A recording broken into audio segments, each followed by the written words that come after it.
Bismillahirrahmanirrahim. Alhamdulillahi rabbil alamin. Salatu wassalamu ala rasulina Muhammad wa ala alihi wa ashabihi wa man tabi'ahum bi ihsan ila yawmiddin.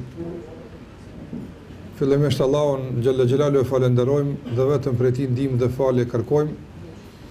Lavdata dhe bekimet e Allahut qofshin mbi Muhammedin sallallahu alaihi wasallam, mbi familjen, shokët dhe të gjithë ata që ndjekin rrugën e tyre deri në ditën e fundit të kësaj bote. Pas falërimit të Allahut të madhruar, na takon si besimtar që të falenderojmë edhe organizatorët, Unionin Studentor dhe gjithë ata që u përkujdesën për këtë takim sonte, duke lutur Allahun e madhruar që t'i bën vazhdimisht të bekuara takimet tona, veprimet tona, fjalët tona dhe në përgjithësi t'i bën të bekuara jetrat tona. Padyshim se këtë takim sonte po e konsideroj si një takim vëllazëror dhe si një fjalim rasti më tepër se ndonjë ligjërat. Nga se edhe koha dhe momenti janë të natyrës që kërkojnë një përkujtim më tepër se ndonjë ligjërim. Duke menduar se çfarë mund të flas sonte para jush, desha që të ndaj së bashku me juve një nga meditimet e rëndësishme që në rastisin që t'i përjetojmë dhe t'i ndijmë në muajin e bekuar të Ramazanit. Të nderuar vëllezër, ju e dini se muaji i Ramazanit është muaji i Kur'anit dhe duke qenë i tillë nuk është leximi i Kur'anit vetëm ai që e simbolizon dhe e karakterizon këtë muaj, por është një qasje gjithëpërfshirëse, më e përmirësuar, më kualitative e jona ndaj fjalës së Allahut të mëdhenuar. Andaj në bazë të kësaj, ne në këtë muaj kemi përjetime të posaçme që nuk i ndihem ndoshta jashtë këtij muaji në raport me librin e Allahut të mëdhenuar.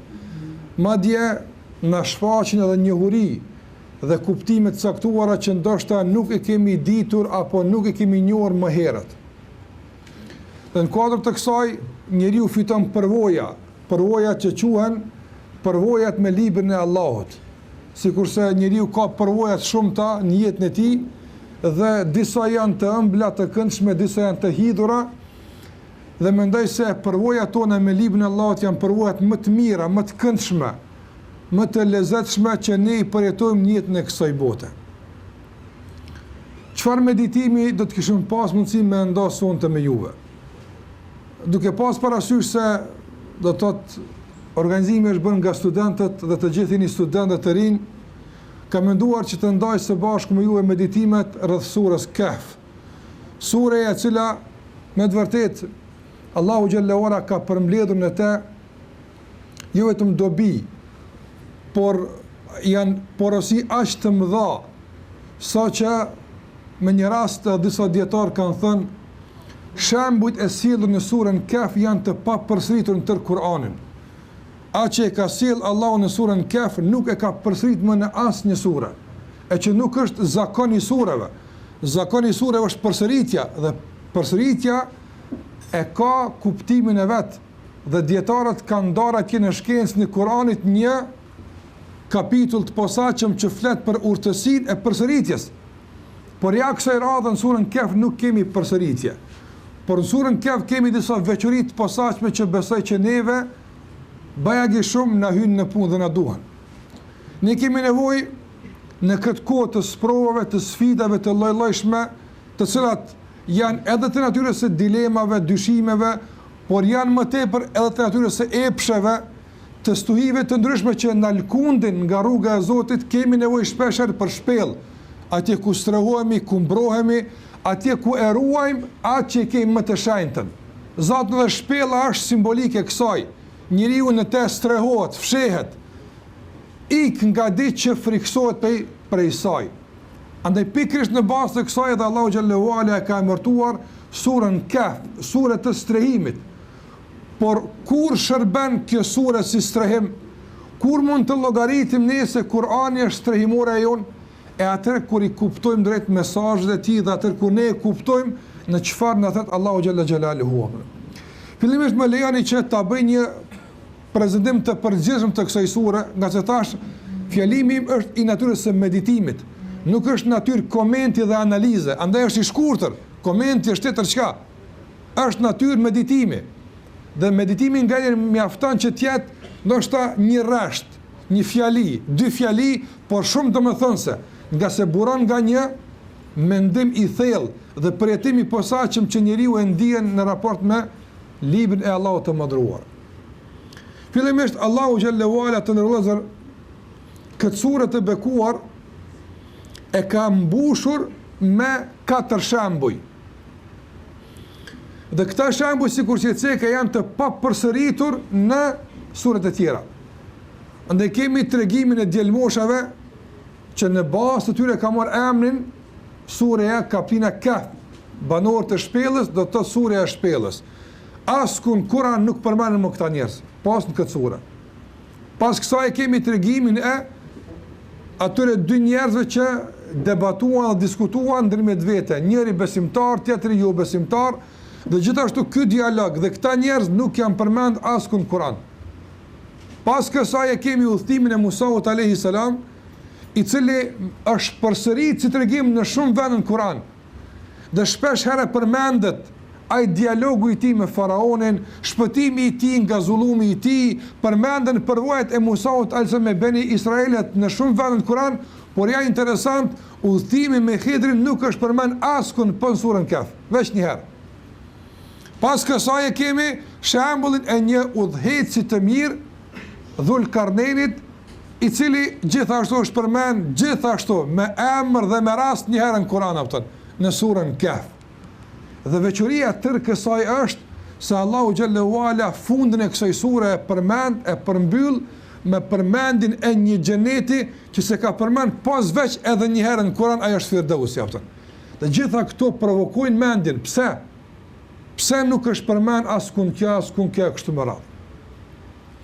Mësimet e mëdha nga një herë nguliten me përsëritje të shpeshtë, por disa nga mësime kur përsëriten devalvojnë. Andaj Allahu xhallahu ala i ruan disa nga këto mësime që një herë të përsëriten në Kur'an, që rëndësinë e kësaj t'ja japim na me angazhim, jo Allahu me përsëritje. Nga disa mësime jipen me përsëritje, duke provokuar angazhimin ton dhe duke provokuar vëmendjen ton, ndërsa disa nga mësimet janë të shtrejta, përmenden një herë e duhet ne të jemi të vëmendshëm të përgjithshëm për boll tyre. Allahu xhallahu ala në këtë sure të ndërlozur ka përmendur shpëtimin e djelmoshave. Dhe pothuajse ka filluar surën me etapat e para të formimit të besimtarit. Dhe ka përfunduar me etapën e fundit të formimit, surën. Andaj kjo sure mund të shërben edhe si model i formimit tonë si besimtar, e që na duhet shumë të formohemi, të dimë se si duhet të duket një musliman, në pamje, në imazh, në koncepte, në sjellje, në vepra e kështu me radhë. Andaj, formimi është gradual, nuk ka formim të menjëhershëm. Dhe pothuajse Allahu xhallahu xhelaluhu në këtë sure e përshkallëzon formimin tonë, në çfarë mënyre? E para është faza e rinisë, që në këtë fazë jeni shumica nga ju. Faza e rinisë e djelmoshëve të cilët e kanë bën një veprim. Cila është faza e parë? Faza e parë të nderuar vëllezër është faza e dashurisë ndaj fesë. Ku njëri në këtë fazë ndoshta nuk din shumë, por ka gatishmëri të madhe që të sakrifikon për fenë e tij aftën. Prandaj dietarët kanë thënë se fillimi duhet të jetë gjithmonë fillim i fuqishëm, që të garanton pastaj arritje të suksesshme. Nëse fillimi nuk është i fuqishëm, është i dobët, i lekët, rrezikohet edhe përfundimi i sigurt. Prandaj fillimi i surës Kahf është fillimi i fuqishëm, rini, apo pastaj refuzim, pastaj stabilitet, qëndrueshmëri, izolim, ikje, të gjitha këto janë simbolike të një nisje të fuqishme. Dhe këta djelmosha të ndërlozur në fillim të formimit të tyre na tregojnë neve se etapa e parë e formimit nënkupton izolimin nga ignoranca, jo fizike, por që njeriu në këtë fazë është më rëndësi të ndërton koncepte të sigurta, të pastërta, që i sigurojnë udhëtim të sigurt, që i garantojnë udhëtim të sigurt. Andaj, nëse fillimi është i ndërtuar në kuptime të fuqishme, atër fazët e ardhshme, sikur se do i sqaroj, janë më të lehta. Në qoftë se marrim surën Kaf, nëse kjo është meditim, është pak i ngarkuar, po ka nevojë për mendim më të thellë. Në qoftë se marrim surën Kaf dhe e ndajmë në ato 4 shembujt, apo Kafi, dialogu Musa dhe Dhulkarneini, cila ka qenë situata më e vështirë, që ka kërku më shumë angazhim, më tepër sakrificë, më tepër lodhje nga këto 4, e para. Kafi, kush ka sakrifiku më shumëti? Me çdo respekt, të gjithë kanë sakrifikuar, mirë po, atë çfarë e bënën djelmoshat, është e pakrahasueshme me atë çka u bë matutja, apo e djelmoshat çfarë simbolizojnë? Simbolizojnë konceptet e drejta, kuptimin e drejtë të fesë. Ata e kuptuan drejt se çfarë duhet të bëjnë dhe e morën vendimin e duhur. Prandaj Allahu xhallahu ala me këtë na hapse të ndërlozur, është shumë e rëndësishme që në këtë fazë të kuptohet drejt feja. Feja e kuptuar me krenari, pa komplekse. Feja e kuptuar drejt me mesatare, pa ekstremizma. Feja e kuptuar drejt duke ditë kë duhet pyetur dhe ka duhet shkuar. Feja e kuptuar drejt është shumë e rëndësishme, nga se kuptimi i drejtë i fesë në fillim garanton ecje stabile. Ndërsa keq kuptimi i fesë në fillim rrallë herë përmirësohet në fund aftën. Din me ndodh normalisht. Për këtë arsye, në bazë të kësaj dietarët kanë thënë se begatia më e madhe që Allahu ja jep njeriut pas islamit është t'ja mundson të edukohet në dur të dietarëve të sigurt aftën. Shiko, kjo është e para me të bëjë Allahu musliman, por pas kësaj është me ta mundësua Allahu që të pajisësh me kuptimet e drejtë të fesë aftën. Andaj surja Kaf na me kuptu se Kafi është strehimi është te kuptimi i drejtë i fesë. Pas kësaj vije tregimi i dytë, cili është një besimtar i varfër, një tjetër i pasur, por ai jo besimtar. Dhe këtu tash nuk kemi koncepte, këtu kemi zbatim të konceptit dhe praktik, nuk kemi ndërtim. Andaj kur u lavdërua ai që nuk beson të në Allahun për pasurinë që e kishte, dhe kur mburrej ai me atë që e kishte, a arriti që në bazë të kësaj joshje të epshit dhe të lakmis për pasuri, ta sbrapës dhe komplekson besimtarin, apo si reagoi besimtari? Besimtari në këtë rast nuk arriti ai tjetri që ta kompleksonte me pasurinë që e ka, absolutisht. As nuk arriti që ta bën të ndijej më i ulë sa i tjetri, absolutisht. Por ishte i bindur se ajo që e ka mune është shumë më e shtrenjtë se ajo që e kiti. E kjo është faza e dytë e formimit, shumë e rëndësishme, apo? Dhe si u përgjigj? Tha ajo çfarë më ka jep Allahu dhe çfarë pres më madhon është shumë më e madhe se ti. Andaj ti lodhesh së koti me atë që po tenton. Po më mirë do të ishte ti që kur të futesh në kafshë të thua kështu e ashtu, kjo është më e mirë për ty, se sa e çfarë bën ti aftën. Prandaj, përballë mëkateve, përballë epsheve, përballë joshjeve, koncepti i kuptuar drejt bën që besimtari të reagon me bindje, madje nganjëherë dhe me diskutim dhe dialog. Jo vetëm me tjerët, por me vetveten. Kur të provokohesh në epsh, kur të provokohesh në çfarë do lloj fushë të kësaj jete ku kërkohet nga ti të jekësh dorë nga parimi, të jekësh dorë nga udhëzimi i Allahut për të provuar mëkatin, kërkohet një dialog i brendshëm me vetveten. Apo a ja vlen? A paguhet kjo? A është e logjikshme ajo që po të thret epshin të? Diskutimi i brendshëm. Andaj shembulli i dytë i surës Kaf është bisedë me mëkatin. Ai ka diskutuar me mëkatin. Ti po mëkaton, hajde bëna muhabet, hajde diskutojmë. Dhe cila ka qenë përgjigjja shumë e qartë? Nuk shkoi shumë kohë dhe ati ju prish kopshti i dështoi tëra, apo dhe i doli ajo që i tha besimtari. Andaj i thua vetes tënde, e çka pas këtij epshi? E çka pas ti shfrytëzimi, çka pasoj? Hidhrimi i Allahut, dëshpërim dhe humbje. A ja vlen? Jo aftë. Ne kemi nevojë që të bëjmë kësi dialogu të brendshëm me veten, po edhe me të tjerët, që në këtë mënyrë të garantojmë stabilitet të koncepteve që i kemi ndërtuar më herët. Mirë po, faza e tretë na jep udhëtimin e duhur. Kjo nënkupton të ndërruar për të garantuar koncepte dhe për të garantuar stabilitet, faza e tretë është simbolika e çfarët duhet të simbolike e kujt? E gatishmërisë për të kërkuar dituri kudo qoftë dhe prej kudo qoftë, kur ti ke dobi atë. Apo në qoftë se nuk kemi të gatshëm të marrim dije dhe të ulemi para xhallarëve dhe të mësojmë para njerëzve të dijes, nuk kemi të gatshëm, duke menduar se mund ta mësojmë fen vet dhe mund të lexojmë vet dhe mund të analizojmë vet, apo nuk jemi të gatshëm ta bëjmë çfarë bëri Musa alayhis salam. Musa alayhis salam ishte nga ulul azm. Pranoj që për 2-3 informata të hiq dorë nga grada dhe të ulet para hedrit për disa informata, nëse kështu si jemi të gatshëm, atëherë kemi defekte serioze me formimin e tyre. Prandaj nuk ka padije.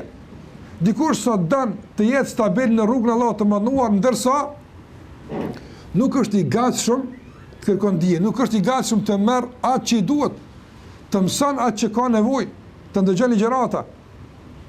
Sot në shumë raste dëgjojmë se ka ankesa për prezencë të vogël në ligjërata. Ankesa për shitje të ulët të librave. Andaj këto ankesa çfarë simbolizojnë? Simbolizojnë një gatishmëri ndoshta të nivelit të ulët, jo të kërkuar, të kërkimit të dijes ato. Prandaj nuk ka formim pa dije. Edhe në rrafshin e shkencës, edhe në rrafshin e fesë ato. Dhe pas kësaj vije faza e fundit, faza kur njeriu, sikurse ju shpresojmë që nesër kur të përfundoni studimet dhe të gjitha ato dhe pritet, është e pritshme që të zëni vendet caktuara të punësimit të kujt di çfarë apo.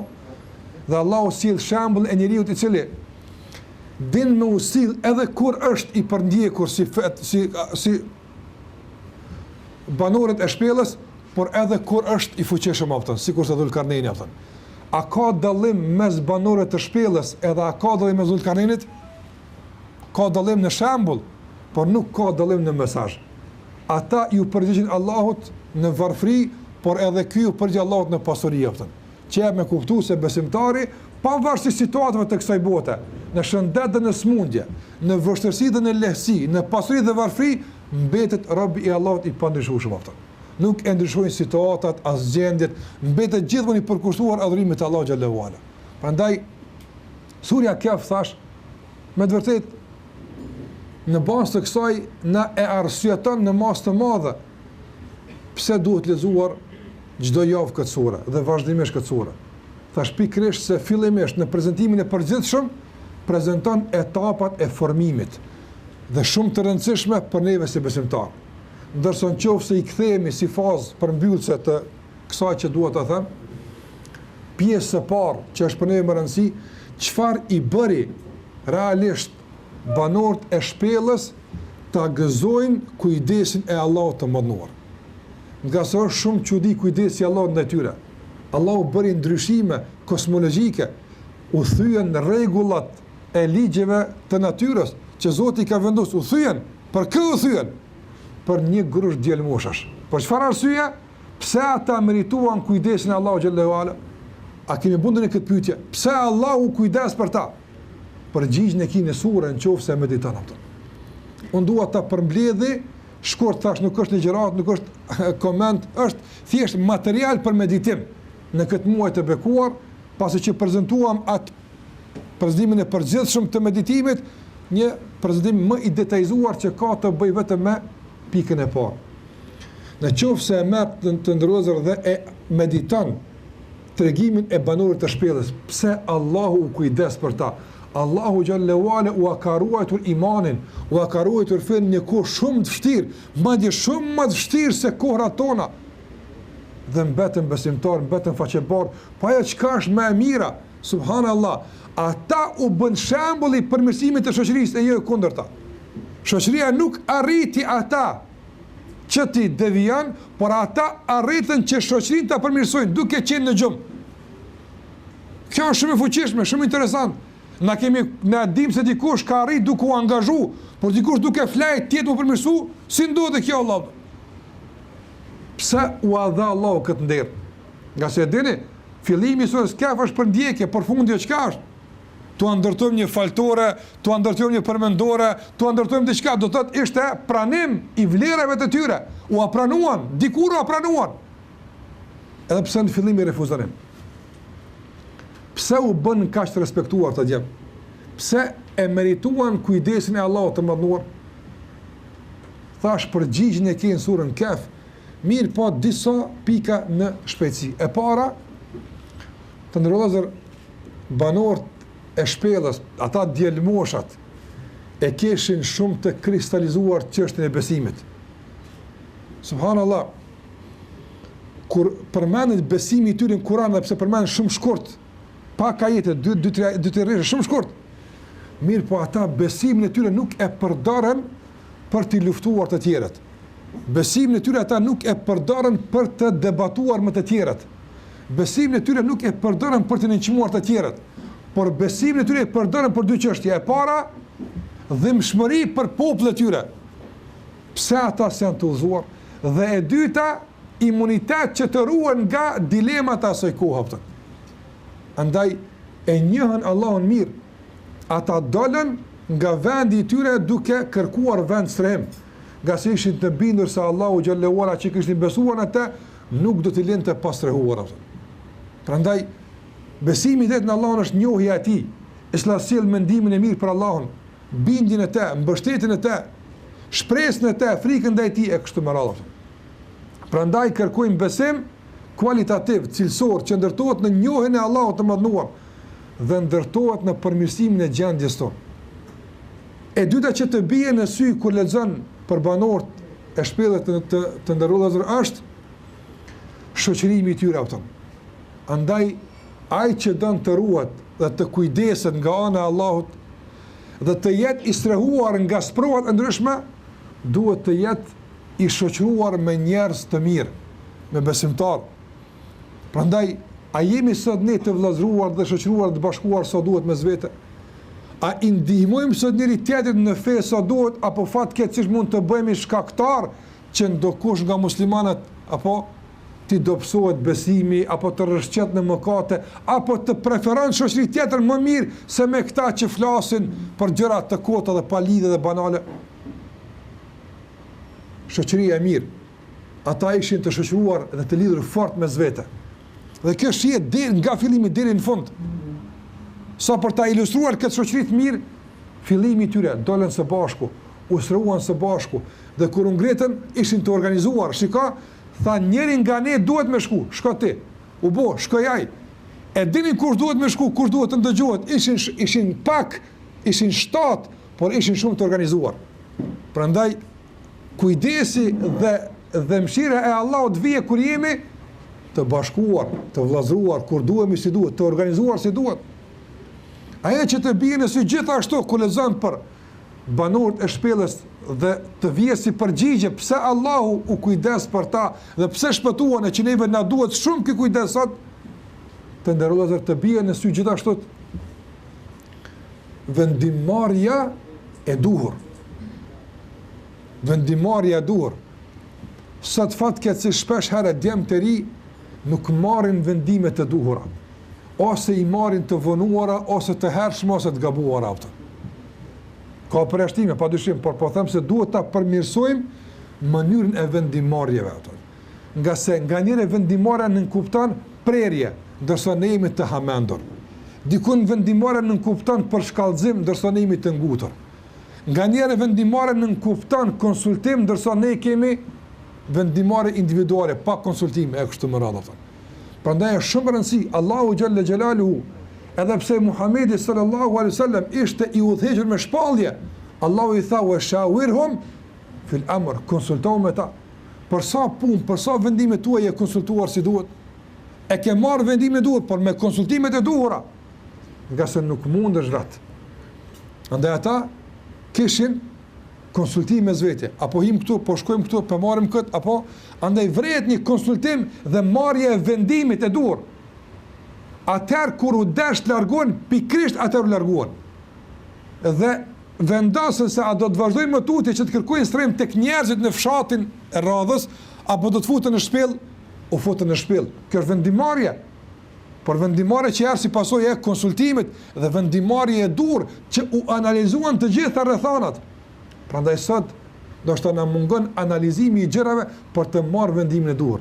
Prandaj ose jemi të vonuar ose të ngutur e jo sa herë kërkohet nga ne të jemi mesatar dhe me tempon e kërkuar fetarisht për të marrë vendimet e duhura. Prandaj këta na japin kuptues se vendimarrja gjithashtu është një sinjal i shpëtimit dhe i kujdesit të Allahut ndaj teje. Gaja që na bie gjithashtu në sy kur lexojmë surën Kaf dhe shpëtimin e banorëve të shpellët të ndërlozur që neve na duhet, këta djelmosha të në shembulli jon, gjithashtu është mendimi i mirë për Allahun e mënduar. E përmend të besimi, por përndoj këtë nga sa shumë rëndësi të ndërlozur.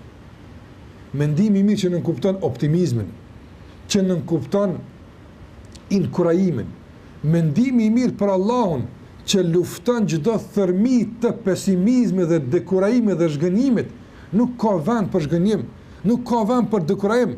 Besimtari duhet të ketë mendim të mirë për Allahun, por duke punuar mirë për Allahun. E kanë pyetur Hasan al-Basri rahimullah, a do të futet në xhenet ai që mendon mirë për Allahun? Tha po, kur të punon mirë për Allahun. Kur punon mirë për Allahun dhe mendon mirë për Allahun, atëherë e arrin shpërblimin atë. Andaj na duhet optimizmi, na duhet të jemi me të vërtet më tepër me inkurajim, më tepër me ambicie dhe vullnet ta luftojmë zhgënimin. Nga se Allahu xhalla xhelaluhu i sill robit ndihmë në bazë të ambicieve që i ka atë. Në bazë të synimit që ka i jep Allahu ndihmën atë. Dhe i jep Allahu përkrahin. Në bazë asaj që synojmë, në bazë të asaj na vije edhe përkrahi Allahu të mënduar atë. Prandaj nëse ne kemi mendim të mirë për Allahun, çfarë na sill mendimi për Allahun? Na sill që ambiciet tona nuk duhet të diktohen nga rrethana të caktuara, po duhet të diktohen nga bindja se sa ka mundësi Allahut na ndihmon. E atë këtu dallojmë pastaj kalkulimet e mendimit dhe planifikimit dhe organizimit e kështu me radhë. Dhe për fund që dua të them në lidhje me banorët e shpellës të ndërlozur është se këta djem me duhet të thash janë shembull për këtë të rinë, por edhe për të tjerët, por në veçanti Allahu tha ata janë djelmosha. Shiko, djelmosha në moshë të re. Djelmosha ndoshta pa përvojë. Mirë po kur u mbështetën në Allahun e madhruar dhe kur i ndërmarrën hapat e duhur, Allahu i bëri shembull për të gjithë njerëzimin deri në ditën e gjykimit të Allahut. Dhe kjo i bie që mos e nënçmo veten, por nëse e bën atë që duhet, Allahu xhallahu ala ka me të ngrit dhe ka me ndihmu dhe mund të bësh ndryshime marramendse. Nëse ti i bindesh Allahut dhe i merr ato sebebe që duhet me ndërmarrë ato. Sikurse e dini edhe shembullin e Haxherit, gruas së Ibrahimit alayhis salam. Ishte një grua e lënë në shkëtir, nuk kishte asgjë, por e bëri atë që pat mundësi. Cila ishte mundësia e saj? Të vraponte me safës dhe mervës për të kërkuar ujë. A pat diçka më tepër të bënte ajo? Nuk pat mundësi. Por nuk ul, nuk tha unë jam një grua e shkret, ku gjej tash ujë? Ja, u ngrit, nuk u pajtua me rrethanat, por u ngrit dhe bëri atë që është e mundshme. Dhe Allahu ja shpagoi mundin. Jo vetëm që janë nxjerrë Zemzemin që u bë ujë bekuar, por veprimi i saj u bë pjesë përbërëse e haxhit që këtë burrat e gratë duhet me bë, por nuk ka haxh aftë. Shikoj sa e shpagoi Allahu xhallahu ala mundin e saj, sa që veprimin e saj e bëri pjesë përbërëse të një adhurimi që është tylla e Islamit aftë. Andaj edhe Meriemi alayhi salam çfarë bëri? Atë që pat mundësi. Prandaj kërkojmë nga të gjithë ta bëjmë atë që është e mundshme. Mos të ankohemi, mos të dërzohemi, mos të zhgënjemi, të jemi optimist. Ti kthehemi Allahut të manduar, të kemi mendim të mirë për Zotin, të jemi të organizuar, të bashkuar, ta kuptojmë drejt besimin me lejen e Allahut të manduar.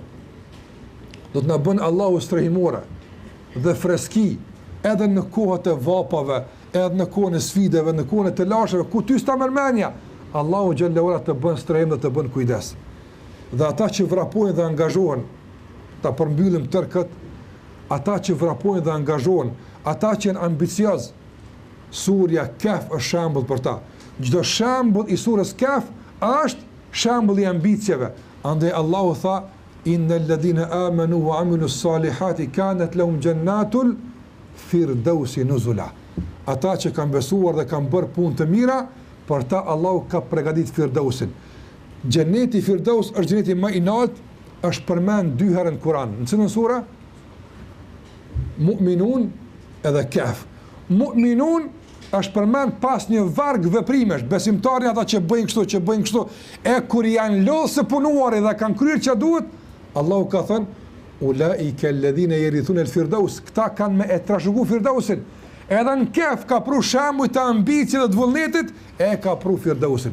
Andaj i prek majet e suksesit në dunja dhe e prek Firdausin ai që angazhohet, ai që punon, ai që është i guximshëm, ai që është krenar me fenë e tij, ai që ecë përpara, ai që është i organizuar, ka mendim të mirë për Allahun, padyshim se i del përkundër rrethanave dhe situatës dhe problemeve që mund të jenë në këtë botë, e që janë natyre e kësaj bote. Andaj e lutem Allahun e manduar që Zoti xhallahu ala të na jep suksesin në kësaj bote, të na mundson strehimore të suksesshme dhe garancë që të ruhemi nga provat e ndryshme të kësaj bote, e që faqebar të dalim nesër para Zotit të manduar, ashtu sikur që e dëshiron takimin me Allahun çdo musliman i cili e njeh Zotin xhallahu xhelaluhu. Allah na bëf shembull për të mirë, sikurse këta djelmosha u bën shembull për të mirë, që me të vërtet, nga shembulli jonë të tjerët, të marrin irnek, mësim të mirë, të jemi me të vërtet burim i stabilizimit, të jemi burim i qëndrueshmërisë, burim i imazhit të mirë që na ka mësuar ta japë Muhamedi sallallahu alaihi wasallam. Zoti ju shpërblet për vëmendjen dhe lutem Allahun që këtë ditë agjërimit Allahut na e pranon dhe në fund të kësaj dite Allahu xhallahu ala mëkatet na i fal. Dhe lutem Allahun e manduar që në pra këtë këtij iftari sot Allahu xhallahu ala na bën nga ata që janë liruar nga zjarri i xhenemit dhe emrat tonë të jenë regjistruar përjetësisht në listët e banorëve të xhenetit. Zoti ju shpërblet. Allahu nderoft. Sallallahu ala Muhammed wa ala alihi wa sahbihi sallam.